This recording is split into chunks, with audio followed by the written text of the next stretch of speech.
Bom galera, bem-vindos a mais um vídeo, e nesse vídeo aqui a gente vai falar sobre o try, o except e o finally, que são basicamente as três funções que você mais vai utilizar no Python para trabalhar com tratamento de exceções. Vale ressaltar, tratamento de exceções e condicionais são coisas diferentes, tá? Muitas vezes eles trabalham juntos, eles têm finalidades até parecidas, mas são coisas diferentes. Então, a primeira coisa que a gente vai trabalhar aqui vai ser os 4 conceitos que a gente vai utilizar nessa aula. E o else, que você pode ver aqui, ele vai ser utilizado nessa aula, tá? Como eu disse, ele faz mais parte dos condicionais, o tratamento de erros é focado no try, except e finally, mas nesse caso eu vou trazer o else para mostrar a interação dos condicionais com um projeto com tratamento de exceções, tá certo? Então, para começar, o try significa tentar, tá? Try significa tentar, então ele vai tentar executar o código que pode gerar exceções. E o except são essas exceções, então captura e lida com erros específicos. Vale ressaltar, ele não vai sair lidando com qualquer erro, tá? Você precisa saber qual erro vai acontecer e você precisa saber o que você quer. Então eu sei que vai acontecer esse erro. Então, se esse erro acontecer, eu quero que você faça isso. Não é nada automático, tá? É tudo previsto. Então, você vai prever os possíveis erros, vai configurar esses possíveis erros para você ter o resultado que você realmente deseja, tá certo? O else, ele é basicamente a mesma coisa dos condicionais. Então, se nenhuma exceção ocorrer, esse bloco de código será executado. E o finally, ele tem a seguinte característica. Ele é sempre executado, independente de qualquer erro. Cara, seu código deu certo, beleza, ele vai rodar. Seu código deu errado, ele vai rodar também, não importa, tá? Então o finally geralmente ele vai ser utilizado ali como um print final ou alguma coisa mais para finalizar o código, porque não adianta você fazer coisas muito complexas nele, porque é o final do código, tá? Então a gente vai trabalhar nele dessa maneira. E aí, para começar, eu resolvi trazer um exemplo de divisão por zero, tá? Uma das maiores regras da matemática é que não se divide por zero, mas aqui a gente vai colocar essa estrutura para a gente mostrar isso funcionando. Então eu tenho uma função aqui de divisão e as duas variáveis da divisão é o dividendo e o divisor, tá? São nomes mais técnicos, mas se você lembra da aula de matemática, você lembra desses nomes, certo? E aí a primeira coisa de um tratamento de exceções é sempre o try, tá certo? Try é tentar. Então ele vai tentar fazer alguma coisa, ele vai tentar trazer um resultado. E o resultado vai ser dividendo dividido por divisor, certo? Então, basicamente, ele vai tentar fazer uma conta, tá? Essa conta aqui é a estrutura que a gente quer seguir. E o primeiro erro, e talvez o erro principal dessa aula, é a divisão por zero, tá? Então, o primeiro except que a gente vai trazer é o Zero Divisor Error, tá? Vale ressaltar, esse nome aqui não veio da minha cabeça, tá? Se você tentar fazer uma divisão por zero com o Python, ele vai trazer esse erro. Então, se você sabe um erro que pode dar, mas você não sabe exatamente o nome dele, é interessante que você rode esse erro de propósito para você saber o nome do erro, pegar lá o nome e trazer aqui no except, tá? Não tenta fazer da sua cabeça porque vai piorar tudo. Então, o primeiro erro que a gente tem é o Zero Divisor Error, certo? E aí a gente vai basicamente fazer um print e dizer que não é possível. Então, não é possível fazer uma divisão por zero. Aqui eu coloquei não é permitida, tá? Mas nesse caso você pode até trazer não é possível por uma questão matemática mesmo, mas não é permitida também é válido. E aqui, resultado igual a none. Então, essa variável aqui é importante para você dizer que, ó, isso aqui não teve resultado mesmo, tá? Tá certo, não tem resultado mesmo. E assim como nos condicionais, você pode fazer um if, vários elifs e um else no final, o try e o except também. Você pode colocar quantas exceções você quiser. Nesse caso aqui, eu dei o exemplo do if e o elif, mas nesse caso aqui eu acho que é um pouco mais parecido com o match case, tá? Se você não tem certeza de como é o match case, confere aqui no canal, a gente tem vídeo sobre isso. Mas o match case segue essa estrutura. Então a gente tem um parâmetro padrão e aí várias condições baseadas nesse parâmetro padrão. Então aqui o meu parâmetro padrão seria a nossa conta aqui do try. E aí eu vou trazer todos os possíveis erros. Nesse caso aqui eu só vou trazer 2 possíveis erros, que é o except do Zero Divisor e do type error, tá? Type error é ambos os valores devem ser números. Então, nesse caso aqui, esse possível erro é o erro de tipo. Então, caso o meu usuário tente colocar aqui, por exemplo, uma incógnita, sei lá, 5 dividido por x, porque ele sabe que x vale 3, então ele faria 5 dividido por 3, mas a questão é que essa calculadora, a ideia dela não é ser científica, é a gente focar no except, então a gente não vai trabalhar com nenhuma incógnita aqui, a gente vai trabalhar só com os números. Então, esse type error é caso o meu usuário coloque alguma coisa que não seja número, certo?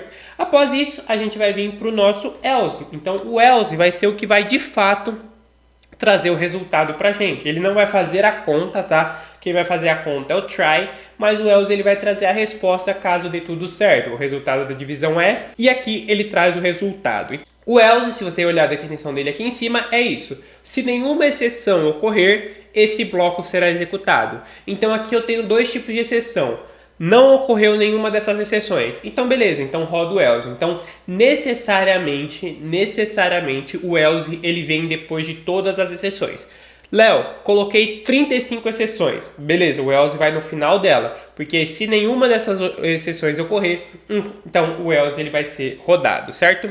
E por último, a gente tem o finally, certo? Então o finally ele é o último de fato, então ele sempre vai estar abaixo do else, ele precisa ser a última estrutura, certo? Tem algumas situações que ele vai ser colocado antes, mas aí é algo um pouco mais avançado, eu não vou trabalhar isso agora. Mas o finally ele vai trazer esse print dizendo finalizando operação de divisão. Ou a gente pode até substituir isso aqui para ficar mais claro. Operação finalizada.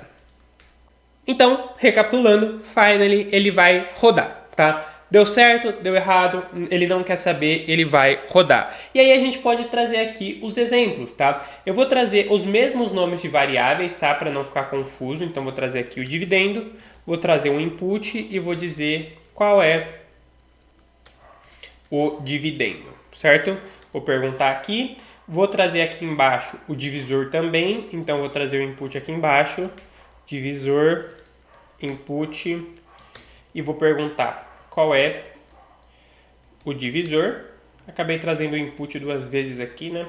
Mas basicamente isso aqui. Então, qual é o dividendo? Qual é o divisor? E aí aqui embaixo a gente chama a nossa função, né? Função divisão, e traz esses dois aqui dentro, tá? Vale ressaltar sempre, quando você for chamar uma função para ser rodada, as variáveis que você vai colocar aqui são as variáveis que estão aqui no input ou que estão no seu exemplo de uso, não importa. Mas são as variáveis que estão aqui. Se você tentar colocar outra variável, não vai funcionar, tá? E aí vale ressaltar também, não é porque a variável está escrita de uma forma aqui em cima que ela vai estar escrita aqui embaixo. Como eu disse, você tem que respeitar o que está aqui.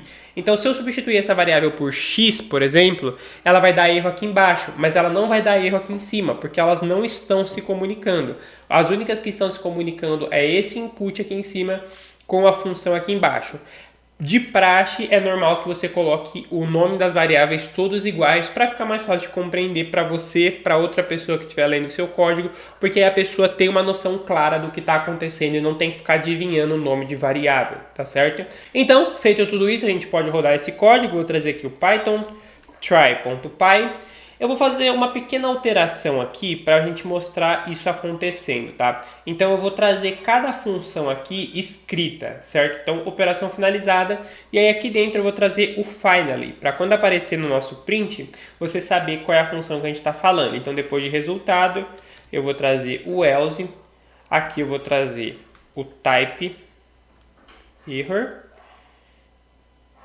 e aqui eu vou trazer o zero divisor, certo? Feito essa configuração aqui de mostrando cada um, para ficar um pouco mais fácil, eu vou colocar um int aqui, tá? Um int input para eu já configurar o meu input com ele sabendo que eu vou receber números, tá? Então, int input a gente já vai trazer aqui, e aí quando eu for rodar isso, fica tudo muito mais fácil. Então, 10, 5, e aqui o resultado é 2, e aqui ele me trouxe o else e o finally. Então, nenhuma das exceções ocorreu, e aí eu trago o else e eu trago o finally aqui para mim, certo?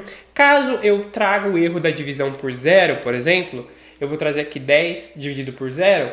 Divisão por zero não é possível, e aí ele trouxe aqui a exceção do zero divisor. É zero division, né? Eu acabei colocando zero divisor, mas é zero division, mas aqui tudo bem, escrevi errado, não faz diferença.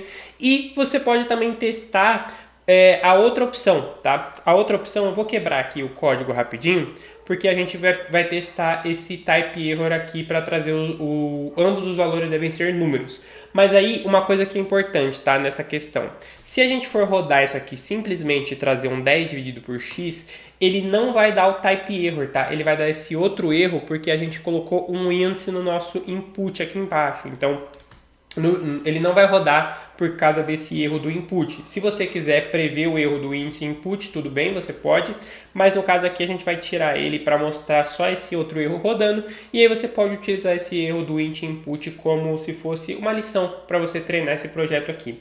Então a gente roda o try aqui, coloca 10, coloca x, e aí ele traz o type error. Ambos os valores devem ser números. E como sempre, independente dos acertos, independente dos erros, a operação finalizada com o finally vai ser printada aqui, tá certo? Então, por essa aula é só isso. E se você quer dominar o Python de ponta a ponta, todos os fundamentos, todas as especializações, confere o link aqui na descrição, porque lá você vai encontrar o link para o Python Pro. Um treinamento extremamente completo de todas as áreas do Python. Então, fico por aqui e até a próxima aula.